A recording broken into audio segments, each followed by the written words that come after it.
So we're back with part 2 of Hunter Johnson's interview in the Idaho 4 Moscow murders, and I'm just going to continue where I left off. If you have not seen part 1, please go watch that down below. So the last question Mowry asked was, what time did you get to the game? He said noon or 1 p.m. What time did they leave? He said they left the house and went to a different apartment at the Whites around 2:30. Everyone left and no one was there, and no one, was left there. When was the last time blank was there? And so they redacted Friday night was the answer. Hunter states that when he went upstairs, he could see Xana's door somewhat open, and then he opened it. So did the girls see the same thing, meaning Dylan and Bethany?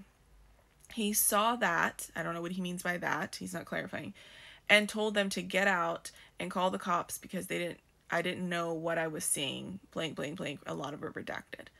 Anyone have it out or anything against Xana and Ethan? How long have they been dating? This is what Mowry's asking him. Dating about 8 months, no problems with exes, and Ethan's ex doesn't go here. How well did you know Kaylee and Maddie? He says, I knew Xana really well, because he first said, how do you know Xana? And then corrected, meaning Kaylee and Maddie, because he clearly doesn't know who he's talking about. Mowry is the worst. But anyway, I knew Xana really well, so he's clarifying. And then Emily was friends with her for a long time. Obviously, her name was redacted. These names were redacted. It's ridiculous.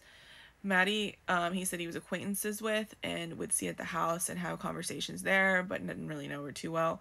And then Kaylee, he states her name as Kylie, which I thought was interesting because you see him on the body cam come out with her with those zip ties in that one body cam footage for the noise complaint, right?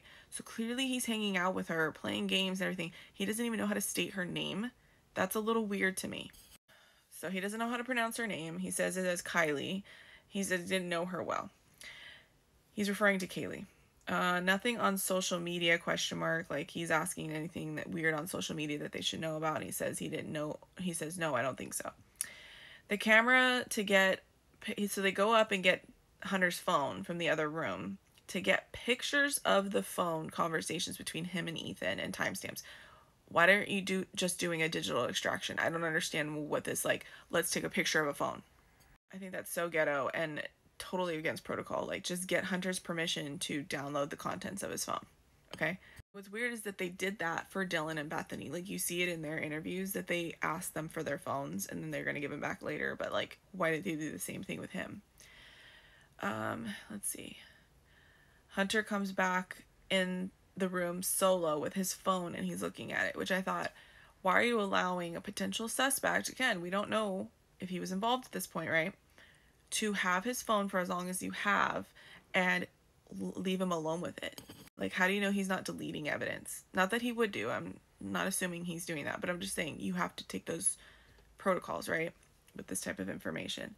Last, he shows the last text from Ethan, and he stated he was still at the Sigma Chi house. Shows the text to go to the pregame at Xana's, and after that to go to the party. Took Ethan's contact information. Mowry did. Anything else you can think of? ? Anything Ethan was talking about the last couple of weeks? No, I can't think of anything, honestly. Mowry, who else? I don't know. This is what he says. Who else? I don't know anybody out there, so it's kind of weird for me to say, hey, I'll just take the next number, serving number 4 or whatever it is, because it's kind of gay. What is he talking about? Like, why would he even use that kind of language is my question. Then he says, who else out there should I talk to? Mowry, that's your job. You're supposed to figure out who you need to talk to. You should be knowing who the main players are in this case. You should be finding out who else you need to talk to. You should not be asking a 18 to 21-year-old boy who you should be talking to. And there's a different way to verbalize that. He could have said, is there anyone else you think I should reach out to related to this case that knows Ethan or something like that? Not, who should I talk to? Do my job for me. And so Hunter kind of just states all the obvious players. He states, all these are redacted, but I'm assuming it means Emily, Dylan, Bethany, and Ethan's twins. I know he kind of said that. Then he says more names that didn't go into the house, but all redacted. He's the only one that he knows saw anything, said that they were too scared to go check it out. Anything pops up to call them, so Mowry's saying anything that comes up. And then he gives this weird analogy of like, oh, you'll just be staring at French fries and something pops into your head, and I'm like, this guy is something else. And if he hears anything or anything pops up on social media, to call the department. Cool? That's what he says, cool? As a question mark. What kind of language is that? Like, no, it's not cool, Mowry. You're investigating a quadruple homicide. And this is a potential suspect at that point. Like, no, it's not cool.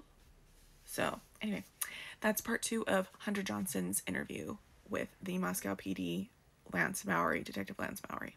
Make sure you come back and you hit that like and follow button because I'm going to move into Dylan's first interview. So remember I told you that the second one came out before the first and we were doing Hunters in the meantime. Well, the first one came out last night, so I'm going to review that and come back with my notes on that one. So make sure you give a like and a follow and comment below what you guys think about this. I think it's super weird that there are certain points that Mowry's being super unprofessional. A lot of it's redacted, which I don't understand. A lot of the players we already know, and there's nothing to preserve. He's admitted to the crime, so I don't understand this. But yeah, give me your comments below.